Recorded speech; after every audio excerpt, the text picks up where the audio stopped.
সুপ্রিয় দর্শক, যদি আপনার সামনে এরকম একটি টেডি বিয়ার দেখতে পান যে জ্বলা পোড়া একবারে অবস্থা খুবই জর্জরিত, এরকম টেডি বিয়ার যদি আপনি দেখতে পান, তাহলে আপনি যদি মনে করেন এই টেডি বিয়ারটিকে আপনি পুনরায় ব্যবহারযোগ্য করে তুলতে চান, তাহলে আপনি কিছু পরিমাণ ডিটারজেন্ট বা ওয়াশ জাতীয় কেমিক্যাল যেগুলো দিয়ে হচ্ছে আপনার পুড়ে যাওয়া কোনো কিছু, বার্ন হওয়ার কোনো কিছু জিনিস রিমুভ করা যায়, সেই জিনিসগুলো আপনি ব্যবহার করে আপনি পুনরায় সেটাকে খুব সুন্দর উপযোগী একটি টেডি বিয়ারে রূপান্তর করতে পারেন।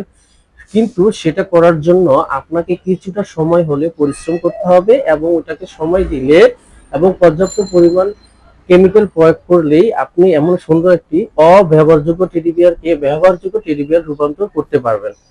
কিন্তু আপনি যদি এটাকে ব্যবহারযোগ্য করেন, তাহলে এটা পরিবেশের যে ওয়েস্টেজের যে তালিকাটা ছিল, ওয়েস্টেজের পরিমাণটা কমে আসবে। শুধুমাত্র কিছু কেমিক্যাল ব্যবহার করার কারণে আপনি পুনরায় এটাকে ব্যবহার করতে পারবেন। যারা আমরা সবসময় টুকটাক কোনো কিছুতে রূপান্তর করতে খুব বেশি পছন্দ করি, তাদের জন্যই হচ্ছে মূলত এই ভিডিওটি। আপনি চাইলেই আপনার বাসার বা আশেপাশে বা আপনি যদি কখনো চলাফেরা করতে যান, তখন যদি আপনার সামনে এই ধরনের জিনিস পড়ে, চাইলেই কিন্তু আপনি সেটাকে ব্যবহার করতে পারবেন এবং নিজের মতো করে সুন্দরভাবে উপস্থাপনও করতে পারবেন। এতে করে আপনারা সাশ্রয় হবে এবং এটা হবে পরিবেশ বান্ধব, যেটাকে আমরা রিসাইকেল বলি, পুনরায় ব্যবহারযোগ্য করে তোলার যে টেকনিক। এই ভিডিওটি যদি আপনাদের ভালো লাগে, অবশ্যই আপনারা চাইলেই এটি করতে পারেন।